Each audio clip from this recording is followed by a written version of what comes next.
Jessica and Ashley Hart are the homegrown sisters who are our hottest catwalk exports.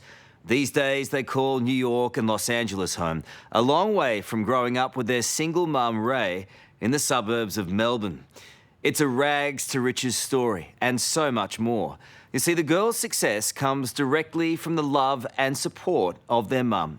And that's why this story is as much about her as it is them.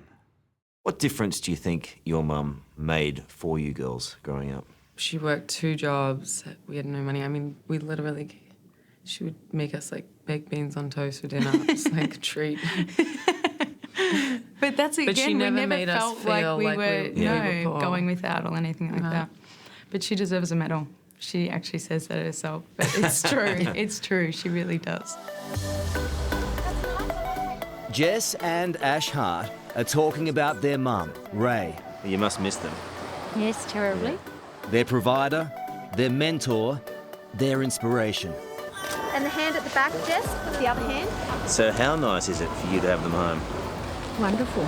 Yeah. It's nice for me to have them both together. Yeah. Definitely. It's unusual. Last time I saw them together was at Christmas. What about back to back? Today, they're shooting a Clio cover and promoting the Pink Hope Cancer Charity.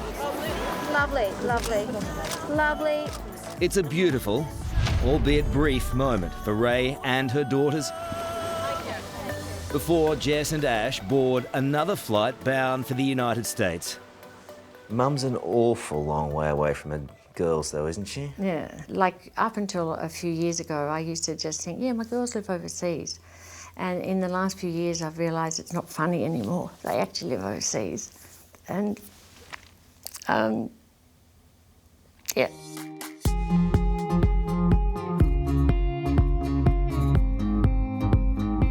Different side of LA above the clouds. Little sister Ash lives in Los Angeles, having found her place in the health and fitness modelling world.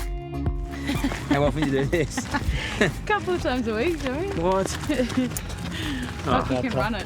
It's not enjoyable. Look at the view. You got to look up. Too busy trying to breathe. While Ash may be very LA, Jess calls New York City home. Her world is high fashion. Vogue covers. Paris. And the highest profile catwalk show in the world, Victoria's Secret. Do you like it here? I do. There's not much to not like, and it's... There's dead rats. That's very New York. You know? Welcome to my New York. It's a rat race. It's not for that guy. You're very different, aren't you? We're extremely different. Explain those differences. She's a little bit more spiritual than I am.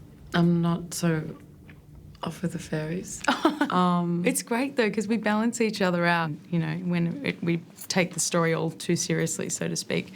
That, you know, I think spirituality, when you identify with what you truly are, so to speak, that it just makes all of this seem never that bad, you know? We're just here to play and have fun and not take it all so seriously. See all that? Yeah, she's like, she's not into it.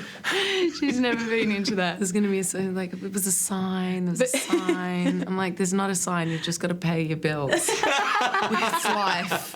You can't wait for a sign.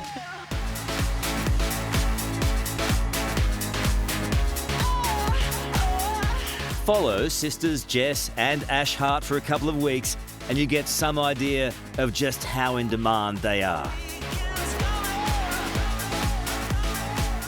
Qantas has recruited Jess as a consultant.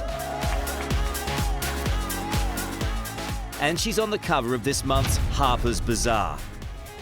Just over the top. Very pretty woman, no? It's very nice. While Ash has returned to Melbourne to once again be the ambassador of Spring Fashion Week. Thank you, Robert. I'm truly honoured. Thank you.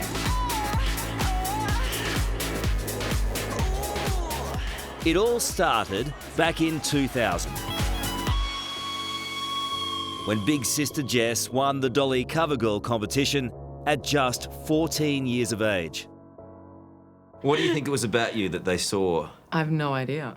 I had like dark hair, this gap. I wore tracksuit pants everywhere. I thought that was really cool.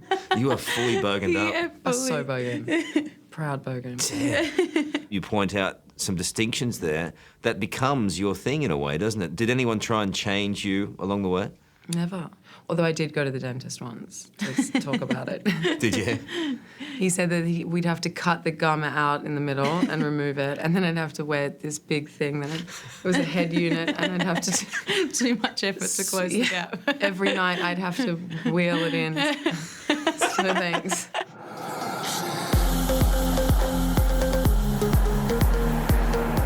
But my lifestyle's changed since the girls, of course, because, you know, now I travel so much more than I used to. Yeah. I've been Jess and Ash grew up in suburban Melbourne, moving from one rental property to another when they were young. Mum, Ray, was a teacher. Money was tight. But the three of them had each other. I always said to them, as long as we've got, you know, a hot shower, beautiful food in our fridge and clean sheets, I think we're doing, and each other, we're doing okay. Ray had a rocky marriage to the girl's father. Leaving him wasn't the only gutsy decision she made. Is it true you had Ashley so that Jess wouldn't be alone? Yeah, so I thought it was important to have a little sister or a brother, so Jess had her own flesh and blood, same dad, you know, that if anything ever happened to me once again, that she'd be fine, she'd have somebody. She knew she was going to be a single mother, and she waited until she was pregnant with her until she left my father, so that we would always have each other. And I think that you can really feel that. Like, she put us here together. These days, mother and daughters are very much together, but it wasn't always the way. Like any teenager, did the girls ever say to you they hate you? Oh, absolutely. I've had great notes from Jessica. Have you? Yeah. I hate you, but P.S. I'm hungry and it's your fault. Yeah. Yeah. No, it's amazing how, like Jess particularly, you know, it's a very typical teenager. I was really naughty. And what were you rebelling against? Mum. Were you? Yeah. She was strict. And I tried so many times to tell her I was the boss, but it didn't really work. Do you remember that? I do, yeah, the communication was a way of yelling. It was pretty intense. She'd lock herself in the room and Mum and I'd just like have it out for hours. It's true. I'd sit back. And then you'd come out and you'd say, can you please stop fighting? Furious battles with her mum, hating school. But with the Dolly Covergirl win came opportunity.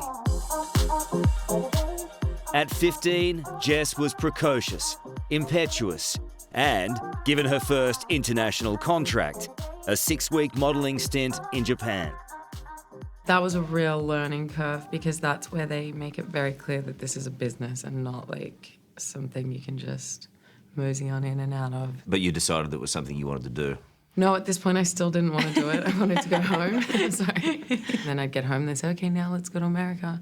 And then it just kept being like that, but I was always just couldn't wait to get home, couldn't wait to get home. And then the turning point for me actually was I was in Paris, and a girlfriend that was a model with me in Melbourne, she was a little bit older, I found out that she died. And I remember thinking that that she would have done anything to be in that position. Like, you know, she wanted to model so badly, and so I started to like take it more seriously. It was a big moment for you. Yeah. It was, but I remember she would have done anything to like have an agency like want her in Paris. So, and I thought I'm gonna stop being such a little upstart. Both girls have had to work out who they are and where they fit in to the whirlwind world of modelling. For Ash, the first question was whether she even wanted to follow her older sister into the business. I got into modelling because of Jess, but I've never felt like a model. And She struggled with it a lot. Like, I don't want to be this person, I don't want to be in this world. yeah, And again, you're different physically. Did it hurt you that you weren't, you know... legs 11 and the bigger boobs, yeah. exactly. People book you because you're the way you are, not... Yeah, but it's also made me really like, I'm so passionate about health, but true health. So I'm so grateful for it. But it's definitely made me go in that direction of finding what's really true for me and what is life really about. The shallower it grows, the shallower it grows, the fainter. For Ash and Jess, their lives have been defined by the love of their mum, which is with them wherever they may be. When they were young, I used to think it was really important to keep the fire going at home so they felt like they had a home. And I still think that's important, but I think now they're older, it doesn't matter where I am, they'll find home. The shallower it grows, the fainter we go into. And home, for all three Hart women, is the unbreakable bond that binds them. I can't imagine life without her. I don't know what it would be like to be a single child. And that's something that Mum also gave me. This one. It's beautiful also because, like, we've always known that in our life, like even the relationships we go in and out of and friends and whatever's happening, like there's always this really beautiful underlying, like,